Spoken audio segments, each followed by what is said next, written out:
Hey everyone, I hope you're having a good day. I need to talk to you about something urgent that just came across my desk, and honestly, it shook me a little bit. Federal authorities just issued a major alert about online shopping scams that are targeting millions of Americans right now. And the scary part is, these scams have gotten so sophisticated that even tech-savvy people are falling for them. With holiday shopping in full swing and everyone hunting for deals, this couldn't come at a worse time, but here's the part that really worries me. Most people think the worst thing that can happen is losing money on a fake purchase. The truth is way more serious. These criminals are stealing your personal information in the process, and that can haunt you for months or even years down the road. I've gone through the entire FTC warning, the FBI bulletins, and the Better Business Bureau reports, so you don't have to wade through all of that. This is serious stuff. And you need to know what's happening. Stay with me through this whole video because I'm going to share some warning signs that most people completely miss, and honestly, they could save you hundreds or even thousands of dollars. Real quick before we dive in, I want to hear from you. Have you ever come across an online deal that looked incredible, but something about it just didn't sit right with you? Drop a comment and let me know, because sharing your story might actually protect someone else from getting scammed. Okay. So the whole reason this warning came out is because online shopping right now is absolutely exploding. Cyber Monday spending alone is expected to hit around $14 billion this year, and Black Friday shoppers just spent almost $12 billion. When that many people are online at the same time, it's like the perfect playground for scammers. And guess what? Scammers aren't just sending messy emails anymore. They're using artificial intelligence. They're copying brand websites with crazy accuracy. And they're even placing real ads on social media that look completely legit. Here's something that really got my attention. Phishing emails pretending to be from stores like Target or Walmart jumped more than 2,000% last year. That number doesn't even feel real, but it's happening. And get this, about 3 out of 4 Black Friday emails people got last year were flat-out scams. So the issue isn't tiny anymore, it's massive. Now here's the thing that really gets me. These scammers aren't targeting everyone equally. They're specifically going after people who need to save money the most. If you're a mom trying to make ends meet, you're a target. They know you're looking for deals on kids, clothes, school supplies, toys, household items. They know you're probably comparing prices and trying to stretch every dollar. If you're a veteran or disabled, you're a target. Scammers actually create fake ads specifically mentioning military discounts or disability-friendly products because they know you're looking for those things. If you're unemployed or on a fixed income, you're a target. They know you might be more likely to jump on a deal that seems too good to pass up because you're watching every penny. And if you're elderly or not as familiar with technology, you're unfortunately one of their top targets. These scams are designed to exploit people in hard situations, and it's honestly cruel. A lot of people imagine some guy in a hoodie typing in a dark basement. But honestly, the scams today look very professional. Scammers run fake ads for crazy discounts like half-price electronics or brand-name toys. When you click the ad, it takes you to a website that looks exactly like the real store. Same logo, same layout, same colors, and then you put in your details, and boom, your card info is gone, or the item never arrives. Let me give you a quick personal example. Last year, I almost clicked on a fake ad for a pair of headphones that were like 60% off. Everything looked legit, and the website layout was basically a perfect copy of the real brand. The only reason I noticed something was wrong was because the return policy page had weird grammar mistakes and broken English. That one tiny detail probably saved me from giving away my card information. So yeah, sometimes it's the little things that make the difference. The FBI says one of the first things to look at on any website is the URL. If it's missing the little HTTPS, or if there's a spelling that looks even a tiny bit off, that's a red flag. For example, instead of Walmart.com, you might see WalmartShop.net or a random domain that doesn't make sense. It's subtle, and scammers count on people not noticing. And besides fake websites, there's something else going on that the Better Business Bureau keeps warning about. A lot of these scam ads push you to pay with things like Zelle, Venmo, Cash App, or even gift cards. And yeah, I know those services are super convenient, but here's the problem. Once that money is gone, most of the time you can't get it back. There's no dispute process like you get with credit cards. So the safest thing the FTC keeps reminding people is always use a credit card online, not debit, not peer-to-peer apps, just a regular credit card because you're protected if something goes wrong.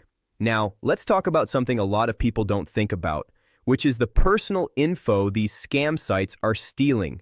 Even if you only lose $20 from buying something fake, the bigger problem is that they also take your name, address, email, phone number, sometimes even your login details, and that info gets sold to other scammers. And then the spam calls, weird emails, and even identity theft start happening. It turns into a whole mess that goes way beyond one bad purchase. And here's something that might surprise you. A lot of scam emails don't even need you to buy something. Sometimes all you have to do is click the link and the scammer gets enough info from your device to start targeting you in other ways. That's why the FBI keeps saying that if anything feels unusual, just delete the email. No harm done. You know what's interesting? A lot of this happens because technology has advanced so fast. Algorithms and AI are helping retailers personalize ads, but scammers are using those same tools to blend in. So even though innovation helps us find better deals, it also makes fake deals harder to spot. And honestly, it's becoming a bit of a race between scammers and the people trying to stop them. Cybersecurity experts are already warning that scams are about to get even more advanced. Deep fake videos, realistic clone voices, AI chatbots pretending to be customer service, fake customer reviews, all of that is becoming normal. So awareness is probably the most powerful tool we have right now because technology alone can't catch everything. And here's another thing. A lot of these scam websites actually disappear after a few weeks, and then they pop back up under a new name. It's like Whack-A-Ole. So even if you try to warn a friend later, the site might already be gone. That's why reporting it right away is important because it helps authorities track these patterns faster. Speaking of the government side of this, there are lawmakers who are pushing really heavily for tech companies and online marketplaces to step up their protection tools. Senator Maggie Hassan, for example, has been calling out companies like SpaceX and Match Group, asking them to take scams more seriously. She said something that stuck with me, which was that scammers are getting better because they know platforms aren't catching them fast enough. And yeah, she's right. When fake ads can run on social media for days or weeks before anyone notices, that's a huge issue. Another thing I think is important is how fast you react if you think you got scammed. The FBI says the quicker you report it, the better your chance of recovering your money. They actually have a platform called the Internet Crime Complaint Center, also known as IC3, and they really encourage filing a report within 72 hours. It doesn't guarantee anything, but it helps a lot. And in addition to that, there's a nonprofit called the Identity Theft Resource Center that helps walk people through the next steps if their information gets stolen.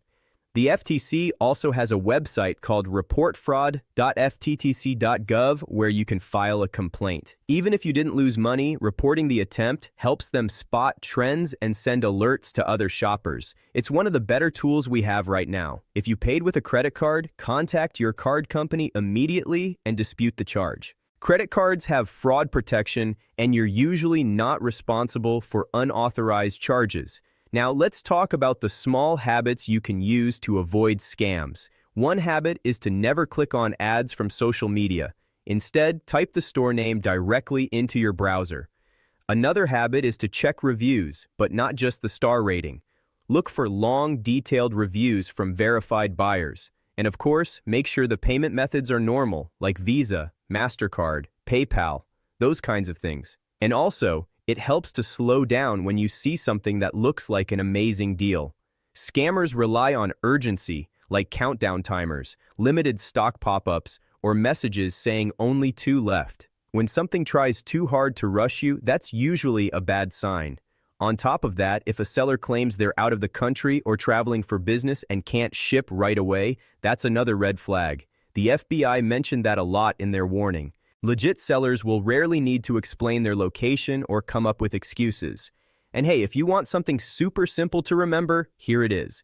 Don't click strange links, use a credit card for purchases, and double-check the website name.